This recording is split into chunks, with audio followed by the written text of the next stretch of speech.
தந்தி தொலைக்காட்சி நேயர்களுக்கு வணக்கம். நல்லதை சொல்வோம், நல்லதை செய்வோம், நல்லதே நடக்கும். இன்று 17/1/2024 புதன்கிழமை. இன்றைக்கு உத்திரட்டாதி நட்சத்திரம் காலை 9:18 வரை, பிறகு ரேவதி நட்சத்திரம். இன்று உழவர் திருநாள். உழவர்களை போற்ற வேண்டும், உழைப்புக்கு முக்கியத்துவம் கொடுக்கின்ற ஒரு நல்ல திருநாள். இன்றைக்கு நான் உங்களுக்கு சொல்ல இருக்கிற நல்ல கருத்து குலதெய்வ வழிபாடு. இப்போ தை பிறந்துருச்சு, தை பிறந்தால் வழி பிறக்கும் அப்படிம்பாங்க. செட்டிநாட்டு பகுதியெல்லாம் தை பிறந்துருச்சுனாலே தை வெள்ளிக்கெல்லாம் குலதெய்வத்தை கும்பிடுறதுக்காக போயிடுவாங்க. அவங்க குலதெய்வத்தை கும்பிட்டு அது மிகப்பெரிய பாதுகாப்பாக அரணாக இருக்குமா. அதில் ஒரு தெய்வம் நீங்கள் ரொம்ப ஆச்சரியப்படக்கூடிய ஒரு விதத்திலே சில சம்பவங்கள் நடந்த அந்த தெய்வம் சுண்டக்காடு வேலங்குடி அப்படின்னு ஒரு ஊர் இருக்குது. சிவகங்கை மாவட்டம் திருப்பத்தூருக்கு பக்கத்தில், அதாவது பொன்னமராஜி போகிற வழியில் சுண்டக்காடு வேலங்குடி அப்படின்னு அங்கே கருப்பர் இருக்கார். கருப்பர் அங்காள பரமேஸ்வரி அம்மன் இருக்குது. கருப்பர்னா என்னென்னா வீரம் மிக்கவர்னு அர்த்தமா. அதனால வாழ்க்கையில் எந்த பிரச்சனை இருந்தாலும் அதை சமாளிக்கின்ற ஆற்றல் இந்த கருப்பர் வழிபாட்டுக்கு உண்டு. அதில் பர்மா நகரத்தில் கொஞ்ச நாளைக்கு முன்னாடி ஒரு மிகப்பெரிய வழக்கு நடந்துச்சு. ஒரு 60-70 ஆண்டுகளுக்கு முன்னால் நடந்த வழக்கு. அந்த வழக்கில் கீழச்சிவல்பட்டிங்கிற ஊரை சார்ந்தவர், சிவகங்கை மாவட்டம் கீழச்சிவல்பட்டிங்கிற ஊரை சார்ந்தவர் நாராயணன் அப்படிங்கிறவர் மீது அந்த வழக்கு நடந்துக்கிட்டு இருந்துச்சு. அவர் ஒரு நல்லது தான் செஞ்சார், அது ஏதோ அது பாதிப்பாக அவருக்கு அமைஞ்சு போச்சு. அதனால கோர்ட்டில் அவர் ஏறி நிற்கிறாரு. நீதிபதி இந்த குற்றத்தை நீங்கள் செய்தீர்களான்னு கேட்குறாரு. இவர் நான் செய்யலைங்கிறார். இல்லை, அதுக்கு என்ன ஆதாரம்னு நீதிபதி கேட்டாராம். கேட்ட உடனே குற்றம் புரியாத இந்த நாராயணன்கிறவருடைய மனம் ரொம்ப வாடி, இதுக்கு சாட்சி எதுவும் இல்லை, எங்கள் தெய்வமான வேலங்குடி கருப்பர் தான் சாட்சின்னு சொன்னாராம். சொன்ன உடனே இந்த வேலங்குடியில் என்ன ஒரு பெருமைனா, அது சாம்பிராணி வாசகன்னு அதுக்கு பேர். 24 மணி நேரம் சாம்பிராணி போட்டுக்கிட்டே இருப்பாங்க, கரும்பு தொட்டில் கட்டுவாங்க திருவிழாவில். அப்படிப்பட்ட சாம்பிராணி புகை வந்துக்கிட்டே இருக்கும். அந்த இதை சாம்பிராணி வாசகனே சாட்சின்னு சொன்ன உடனே கோர்ட்டு முழுவதும், பர்மா கோர்ட்டு நிறைய அப்படி சாம்பிராணி வாசம் வந்துருச்சான். உடனே அவர் சொன்னாராம் தன்னுடைய அந்த நீதிபதி கூட இருக்க உதவியாளர்கிட்ட, வீதியில் போய் பாரு, யாராவது சாம்பிராணி போட்டுக்கிட்டு போகிறாளான்னு கேட்டாராம். அவர் போய் சுற்றுமுற்றும் பார்த்துட்டு எங்கேயுமே யாருமே போகலையா அப்படி, ஆனால் கோர்ட்டுக்குள்ளே மட்டும்தானே இந்த புகை வருதுன்னு சொன்னாலாம்.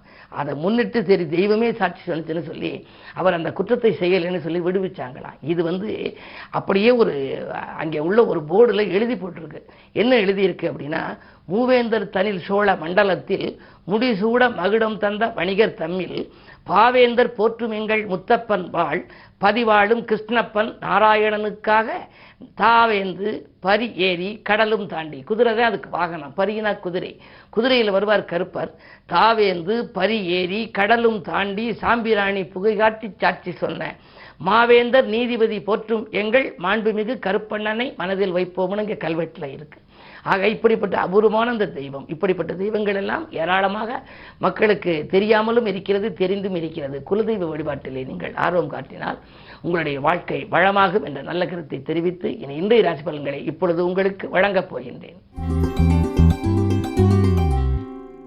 மேசராசி நேயர்களே, உங்களுக்கெல்லாம் இன்று பயணத்தால் பலன் கிடைக்கின்ற நாள். பக்குவமாக பேசி காரியங்களை சாதித்துக் கொள்வீர்கள். உங்களுடைய ராசிநாதன் செவ்வாய் குரு வீட்டில் இருப்பதால் இடம் வாங்குவது, பூமி வாங்குவது பற்றிய சிந்தனைகள் மேலோங்கும். பிள்ளைகளுடைய கடன் கடமைகளை செய்ய முன் வருவீர்கள். இன்று யோகமான நாள். ரிஷபராசி நேயர்களே, உங்களுக்கெல்லாம் இன்று தலைமை பதவிகள் தானாக வருகின்ற நாள். இன்று தனவரவில் இருந்த தடைகளும் அகலும். அது மட்டுமல்ல, இன்று மற்றவர்களை நம்பி நீங்கள் ஒப்படைத்த பொறுப்புகள் சிறப்பாக நடைபெறும். 10லே சனி இருப்பதால் உத்தியோகத்திலிருந்து விடுபட்டு விஆர்எஸ் பெற்றுக் கொண்டு வந்து சுயதொழில் தொடங்கலாமா என்று கூட நீங்கள் சிந்திப்பீர்கள். உங்கள் சிந்தனைக்கு நல்ல முடிவு கிடைக்கும் நாள் இந்த நாள். மிதுனராசி நேயர்களே, உங்களுக்கெல்லாம் அஷ்டமத்து சனி விலகிவிட்டது. 9லே சனி வந்து விட்டார்.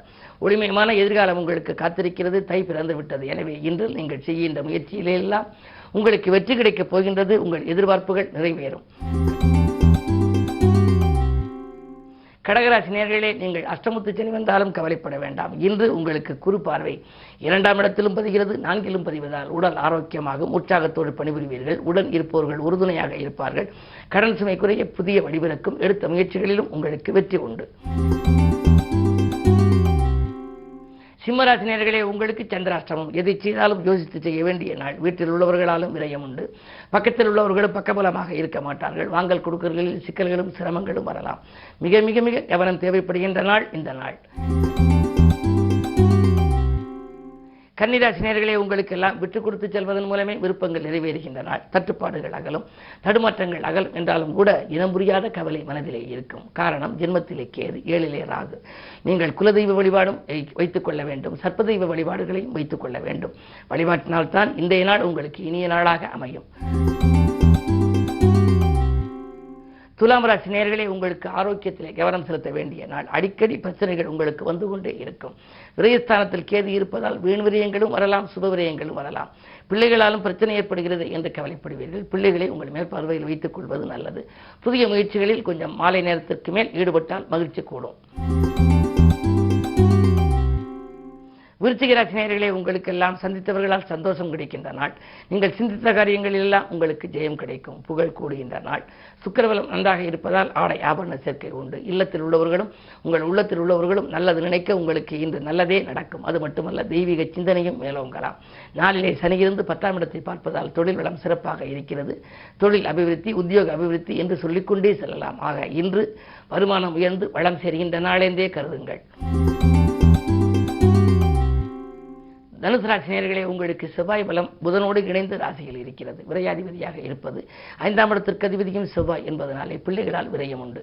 வீண் விரயமாகவும் இருக்கலாம், சுபவிரயமாகவும் இருக்கலாம். பிள்ளைகளை உங்கள் மேற்பார்வையில் வைத்துக் கொள்வது நல்லது.